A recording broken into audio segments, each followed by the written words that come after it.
Good morning, students. Today we are doing the objective type question answer of 1 mark of the chapter Lifelines of National Economy. And the first section of this chapter is multiple choice question. And the question number 1 is, which one of the following term is used to describe trade between the two or more countries? So first we must know that what is trade. सबसे पहले हमें ये पता करना है कि trade होता क्या है. So what is trade? The exchange of goods and services between people, states and countries is known as trade. Now the trade has two types. First, local trade or the internal trade, and second is international trade. So what is local trade? The exchange of goods between people and towns and between the states and the cities inside the boundary of a nation, that is known as local trade or the internal trade. And what is international trade? The exchange of goods take place between the different nations of the world or two and more than two nations of the world, that is known as international trade. So the question is that the trade between the two and more countries, so that is the international trade. तो इसका सही answer आपका कौन सा option हो जाएगा? Option number B. Next आपका question number second है, which of the following maintains district roads. तो डिस्ट्रिक्ट रोड को मेंटेन करने का जो वर्क होता है वो आपके जिला परिषद का होता है. So it is the responsibility of Jila Parishad to maintain the district roads. This BRO is responsible for maintaining and constructing the border roads in India, and this organization was established in 1960. CPWD, the national highways, and PWD maintain the state highways. The full form of PWD is Central Public Works Department and PWD Public Works Department. तो ये चारों organisation हमारे देश के अंदर क्या करती है? रोड्स को कंस्ट्रक्ट और मेंटेन करती है. तो एक बार फिर देख लीजिए, जिला परिषद डिस्ट्रिक्ट रोड्स, बॉर्डर रोड्स को कौन करती है? BRO, border road organisation. National highways को कौन करती है? Central public works department. और जो स्टेट हाईवेज हैं उनको कौन करती है? Public works department. नेक्स्ट आपका जो क्वेश्चन है, which of the following is a tidal port. इनमें से ज्वारीय पतन कौन सा है? तो आपका आंसर हो जाएगा कांडला. कांडला आपका क्या है? एक ज्वारीय पतन है. मुंबई आपका सबसे बड़ा नेचुरल पोर्ट है. और जो विशाखापट्टनम है, इस पे भी काफ़ी बार क्वेश्चन पूछे जाते हैं कि which is the deepest landlock port of India. तो आपका आंसर हो जाएगा विशाखापट्टनम. नेक्स्ट आपका क्वेश्चन है, which of the following is the biggest port of India. तो इसका आंसर आएगा आपका Mumbai is the biggest port of India. Next आपका जो पार्ट है वो है part B, assertion and reasoning based question. So इसके अंदर चार ऑप्शंस होते हैं, both A and R true and R is the correct explanation of A, and both A and R true but R is not the correct explanation of A, and A is true, R is false, A is false and R is true. So first हम assertion देखते हैं. Assertion number first आपका क्या है? Airway is an important means of transport in north eastern part of India. तो असर्शन आपका बिल्कुल सही है कि अगर हम उत्तरी पूर्वी भारत की बात करते हैं, अगर हम सेवन सिस्टर की बात करते हैं, तो हमारा airways most important means of transport है. रीजन क्या है उसका? North Eastern India has difficult terrains and inaccessible areas. तो आपका क्या आएगा? ऑप्शन फर्स्ट इसका राइट आंसर आएगा. Both A and R true and R is the correct explanation of A. Next आपका असर्शन है, India is dotted with 12 major ports and 200 minor ports. Reason क्या है? India has a long coast line. तो India की जो union की coast line है 7,516.6 kilometre है. और अगर हम इसमें से एक्सक्लूड कर देते हैं अंडमान एंड निकोबार और लक्षद्वीप को, तो rest of the coast line हमारे पास क्या बच जाती है? 6100 किलोमीटर. तो ये बिल्कुल सही है कि इंडिया में आपकी एनसीईआरटी में 187 दे रखा है, लेकिन 200 माइनर पोर्ट्स डेवलप हो चुकी हैं इंडिया के अंदर, और 12 जो मेजर पोर्ट हैं जो ईस्टर्न कोस्ट और वेस्टर्न कोस्ट के ऊपर हैं. और ये जो इंडिया की लॉन्ग कोस्ट लाइन है, because Indian mainland is surrounded by water three sides. In south आपका इंडियन ओशियन है, इस साइड में आपका बे ऑफ बंगाल है, और वेस्ट साइड में आपका क्या है? Arabian Sea. तो इसमें आ जाएगा both A and R true and R is the correct explanation of A. Next आपका असर्शन है air travel is the fastest mode of travel, बिल्कुल सही है। It is not within the reach of the common people, तो इसका answer होगा both A and R true, but R is not the correct explanation of A, क्योंकि air transport जो है वो फास्टेस्ट मोड ऑफ ट्रांसपोर्ट है, लेकिन इसका कॉमन पीपल से कोई लेना देना नहीं। अगर टेक्नोलॉजी बेस्ड अगर इसका कोई रीज़न होता तो आपका क्या होता है, ये आपका both A and R true and R is the correct explanation of A. Next आपका क्वेश्चन है arrange the following in the correct sequence. इसमें 3 पोर्ट्स दी हुई है, तुतीकोरिन, कांडला और मारमागांव। सो हमें इनको क्या करना है, अरेंज करना है कि कौन सी पोर्ट फर्स्ट पे आएगी और कौन सी सेकंड पे आएगी। तो सबसे पहले अगर हम इसको नॉर्थ टू साउथ भी करते हैं तो सबसे पहले कांडला पोर्ट है जो आपकी कहाँ पर है, गुजरात के अंदर है। दूसरे नंबर पे जो आपकी पोर्ट आएगी वो आएगी मारमागांव, जो लीडिंग आपकी एक्सपोर्टर ऑफ आयरन है, जो आपकी गोवा के अंदर है। और तीसरी आपकी तमिलनाडु के अंदर क्या आएगी, Tuticorin. Let us try to understand the answer of this question with the help of map. So first of all, Kandla here, which is a tidal port in Gujarat. Second, Maramagaon port in Goa, which is the leading exporter of iron ore in India. And third one, that is Tuticorin in Tamil Nadu. Next part of this chapter is D. Match the following items in column A with those in column B. So there are 2 columns. First latest mode of transportation, तो इसका answer हो जाएगा pipeline. Next है principal mode of transportation, answer railway. Environmental friendly transportation, waterways.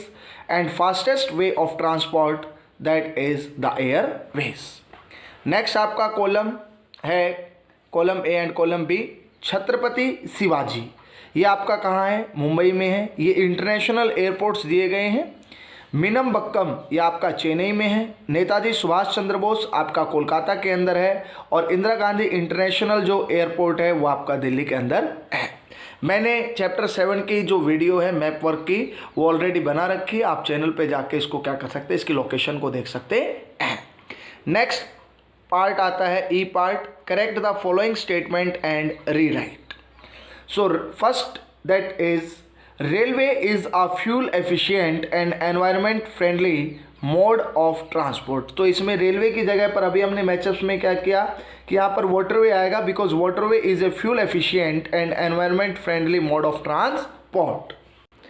Next है आपका Mandvi, Zuari, Barak etcetera are major oil fields of India. तो ये मांडवी, ज्वारी और बराक जो है ये आपके इनलैंड वाटरवेज ऑफ इंडिया है, ना कि आपके क्या हैं, ये ऑयल फील्ड्स ऑफ इंडिया है। नेक्स्ट आपका जो पार्ट है इस चैप्टर का एफ है, fill in the blanks. First, national highways are the primary road system and are laid and maintain by, तो इसमें आ जाएगा CPWD, central public works department. Second question है when the value of exports exceed the value of import it is known as the favourable balance of trade. तो balance of trade क्या होता है, the difference between export and import of a country, that is known as trade.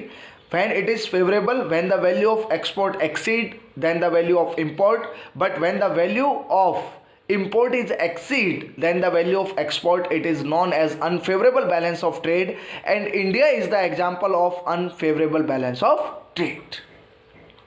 Next आपका part जी आता है, read the information and write a single term.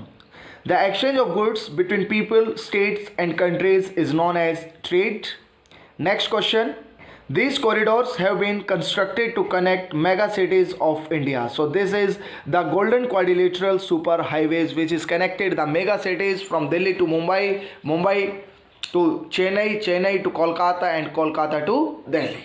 Next question is define density of road. The length of road per square kilometre of area is known as density of road. 100 square kilometre में length of road जो ratio आएगा उसको हम क्या कहते हैं, density of road कहते हैं। Next question is very important, name the extreme stations which are connected by north south corridor. तो इसका नॉर्थ में कॉरिडोर आपका कौन सा है, श्रीनगर है। साउथ में कौन सा है, Kanyakumari.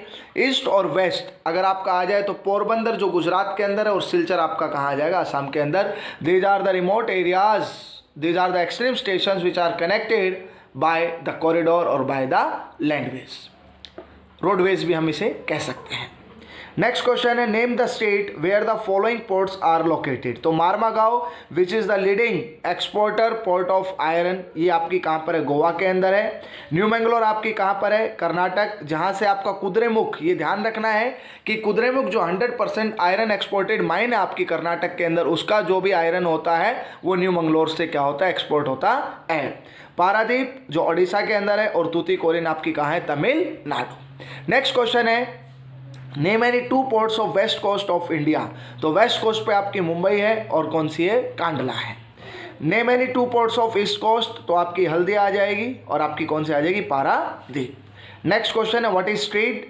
Trade is an exchange of good और services between 2 parties such as people, states and countries, that is known as trade. Next आपका जो पार्ट आता है इस चैप्टर का, सोर्स, एक्सट्रैक्ट और केस बेस्ड जो इंटीग्रेटेड क्वेश्चंस है उनके बारे में हम पढ़ेंगे. फर्स्ट जो आपका एक्सट्रैक्ट है वो क्या है, there is a vast potential for development of tourism in all parts of the country. Efforts are being made to promote different types of tourism for this upcoming industry. So first of all, which industry is known as upcoming industry? That is the tourism industry. And the first question is, there is a vast potential for development of tourism in all parts of the country. Justify. Tourist जो आपके आते हैं, visit India for heritage, adventure, cultural, medical and business tourism. There are various kinds of tourism. The people, they are coming from abroad to visit India to see the pilgrimage, historical places, for medical purposes, for adventure and several other types of tourism. ये जब लोग आते हैं, जब भी विदेशी लोग हमारे यहाँ पर आते हैं, तो जो फॉरेन एक्सचेंज होता है उसका रिजर्व हमारे यहाँ पर क्या होता है, इंक्रीज होता है. क्योंकि जितने भी टूरिस्ट जो विदेशों से हमारे यहाँ पर आते हैं, उससे हमारा जो विदेशी मुद्रा का भंडार है वो बढ़ने से जो हमारी इकोनॉमी है वो क्या होती है, डेवलप होती है. नेक्स्ट आपका क्वेश्चन है, question number 2. State any 2 efforts being made by Indian government to promote tourism in the country. हमारे देश के अंदर सरकार ने कौन कौन से कदम उठाए हैं क्या करने के लिए, जो आपके टूरिज्म इंडस्ट्री को क्या करने के लिए, प्रमोट करने के लिए. फर्स्ट पॉइंट है, government organises the international trade and exhibitions and government uses mass media like television, radio, newspaper etcetera to attract tourist. अब सरकार क्या कर रही है, मास मीडिया का हेल्प ले रही है ताकि वो different people from the different countries उनको अट्रैक्ट कर सके टू विजिट इन इंडिया, ताकि भारत में वो लोग आ सकें. नेक्स्ट क्वेश्चन और नेक्स्ट जो एक्सट्रैक्ट है, mass communication provides entertainment and creates awareness among people about various national programmes and policies. First question is, what is mass communication? Give 2 examples of the means of mass communication. The means of communication through which one can communicate with several people at the same time. जब एक व्यक्ति एक समय में एक से अधिक लोगों से क्या कर सकता है, अपना मैसेज क्या करता है, कम्युनिकेट कर सकता है, उसे हम क्या कहते हैं, मास कम्युनिकेशन कहते हैं. और मीन्स ऑफ मास कम्युनिकेशन, तो ये एग्जाम्पल्स हैं, रेडियो हो गया, न्यूज़पेपर हो गया, टेलीविज़न हो गया, जो आपके मास कम्युनिकेशन के क्या है, एग्जाम्पल्स हैं.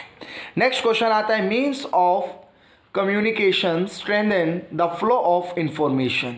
Explain by giving 2 examples.